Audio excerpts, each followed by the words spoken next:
오늘은 고난주간 목요일입니다. 오늘도 새벽에 만나는 하나님, 이 시간에 오신 거 잘하셨습니다. 같이 기도하고 하나님 앞에 예배드립니다. 아버지 하나님, 이 고난주간을 이제 목요일을 맞이합니다. 하루하루 예수님의 이 고난과 십자가에서 죽음이 가까워옵니다. 우리가 하루를 정말 예수님을 묵상하고 살고 있는지 생각해 봅니다. 세상을 묵상하고 세상을 즐거워하는 것에는 우리의 관심이 다 쏟아져 있지만 하나님을 묵상하고 우리 예수 그리스도에게 집중하는 것은 우리에게 너무 부족한 것이 아닌가 다시 생각합니다. 이 고난주간을 지내면서는 예수 그리스도의 고난의 의미를 날마다 깊이 묵상할 수 있도록 말씀으로 우리에게 빛을 비춰 주시옵소서. 오늘도 주실 말씀을 기대합니다. 예수님의 이름으로 기도합니다. 아멘. 오늘 우리에게 주시는 말씀은 마가복음입니다. 마가복음 14장입니다. 마가복음 14장 53절에서 72절까지의 말씀입니다. 마가복음 14장입니다. 53절에서 72절까지의 말씀입니다. 찾으셨으면 우리 마가복음 14장 53절부터 같이 읽습니다. 그들이 예수를 끌고 대제사장에게로 가니 대제사장들과 장로들과 서기관들이 다 모이더라. 베드로가 예수를 멀찍이 따라 대제사장의 집들 안까지 들어가서 아랫 사람들과 함께 앉아 불을 쬐더라. 대제사장들과 온 공회가 예수를 죽이려고 그를 칠 증거를 찾되 얻지 못하니 이는 예수를 쳐서 거짓 증언한 자가 많으나 그 증언이 서로 일치하지 못함이라. 어떤 사람들이 일어나 예수를 쳐서 거짓 증언하여 이르되 우리가 그의 말을 들으니 손으로 지은 이 성전을 내가 헐고 손으로 짓지 아니한 다른 성전을 사흘 동안에 지으리라 하더라 하되 그 증언도 서로 일치하지 않더라. 대제사장이 가운데 일어서서 예수에게 물어 이르되 너는 아무 대답도 없느냐? 이 사람이 너를 치는 증거가 어떠하냐 하되 침묵하고 아무 대답도 아니하시거늘 대제사장이 다시 물어 이르되 내가 찬송받을 이의 아들 그리스도냐? 예수께서 이르시되 내가 그니라. 인자가 권능자의 우편에 앉은 것과 하늘 구름을 타고 오는 것을 너희가 보리라 하시니 대제사장이 자기 옷을 찢으며 이르되 우리가 어찌 더 증인을 요구하리요? 그 신성 모독하는 말을 너희가 들었도다.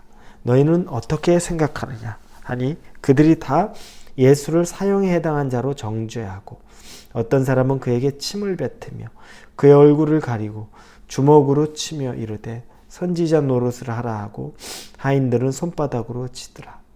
베드로는 아랫뜰에 있더니 대제사장의 여종 하나가 와서 베드로가 불 쬐고 있는 것을 보고 주목하여 이르되 너도 나사렛 예수와 함께 있었도다 하거늘 베드로가 부인하여 이르되 나는 내가 말하는 것이 무엇인지 알지 못하고 깨닫지도 못하겠노라며 앞들로 나갈새 여종이 그를 보고 곁에 서 있는 자들에게 다시 이르되 이 사람은 그 도당이라 하되 또 부인하더라.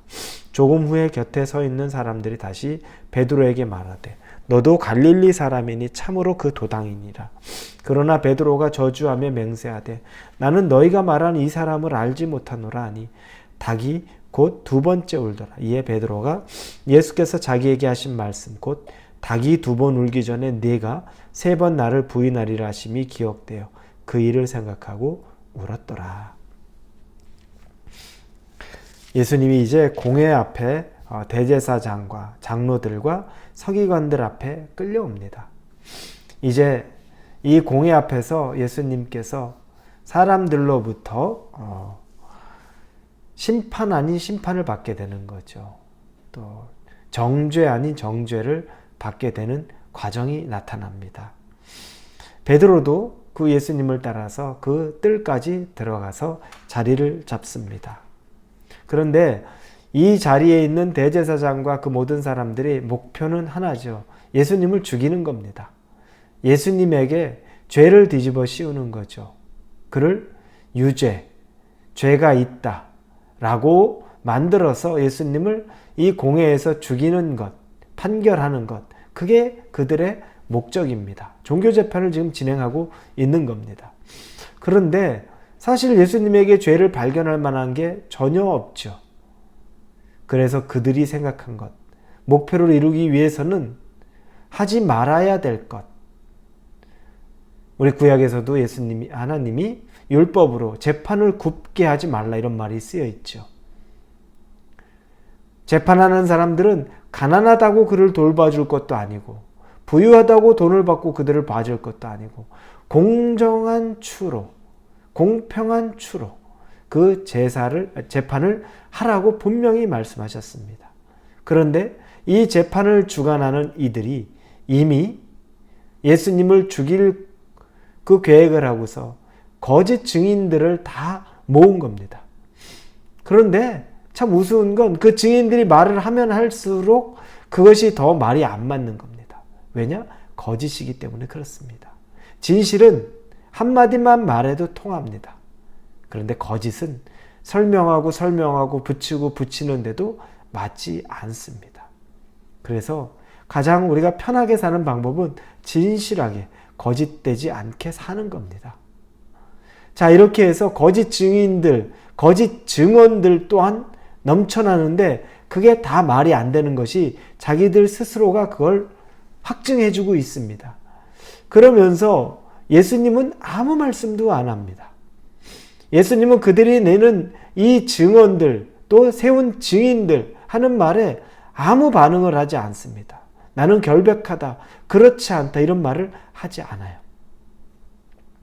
그때 대제사장이 예수님에게 질문을 합니다. 61절에 60절 뒷부분부터 봅니다. 이 사람들이 너를 치는 증거가 어떠하냐 하되 침묵하고 아무 대답도 아니하시거늘 대제사장이 다시 물어 이르되 내가 찬송받을 이의 아들 그리스도냐.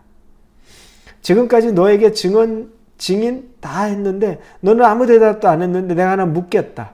너는 찬송받을 이, 즉 하나님의 아들, 그리고 네가 그리스도냐? 이걸 묻는 겁니다. 네가 하나님의 아들이며 네가 그리스도냐? 우리를 죄에서 구원할 자냐? 메시아냐? 이걸 묻는 거죠. 예수님은 지금까지 한마디도 안 하셨습니다. 그런데 그 대제사장의 질문에 62절에 보니 대답하십니다. 예수께서 이르시되 내가 그니라. 인자가 권능자의 우편에 앉은 것과 하늘 구름을 타고 오는 것을 너희가 보리라 하시니. 내가 바로 그다. 네가 얘기했다. 그리고 나는 전능자 하나님의 우편에 앉을 것이고 내가 다시 재림할 그 그리스도가 맞다라고 확증해 줍니다. 확인해 주고 분명하게 선포합니다. 여러분, 예수님은 다른 것들은 이야기하지 않습니다. 이것저것 말할 수도 있고 설명할 수도 있고 또 변론할 수도 있는 것 얘기하지 않습니다. 그러나 당신에게 묻는 당신의 정체성에 대해서는 아주 분명하게 이야기합니다. 하나님의 아들이요 또 그리스도라는 것. 그건 감추려고 하지도 않고 속이려고 하지도 않고 겸손하려고 하지도 않습니다. 있는 그대로 다 드러냅니다.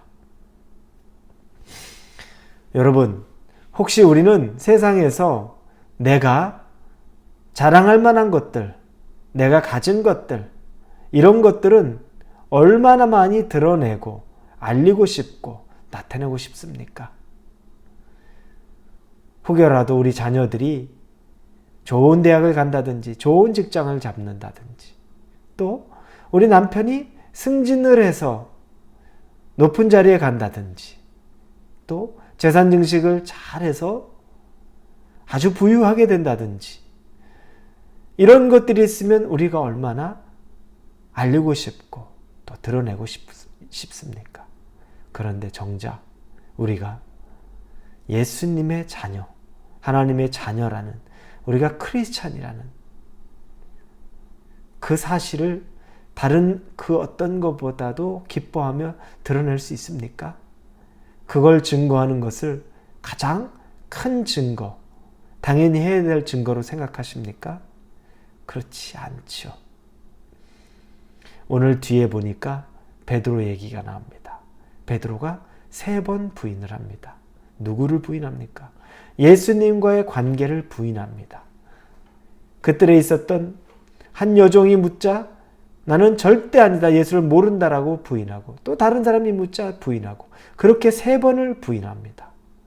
그리고 나서 예수님이 네가 나를 닭이 2번 울기 전에 3번 부인하리라는 그 예언의 말씀이 생각나서 통곡하고 웁니다.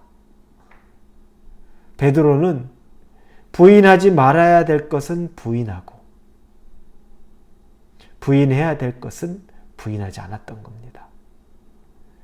부인하지 말아야 될 건 무엇입니까? 예수님이 나의 구세주다. 나는 예수님의 제자다. 부인하지 말아야죠. 그런데 그는 가장 중요한 것은 그렇게 부인했습니다. 예수님과 정반대였죠.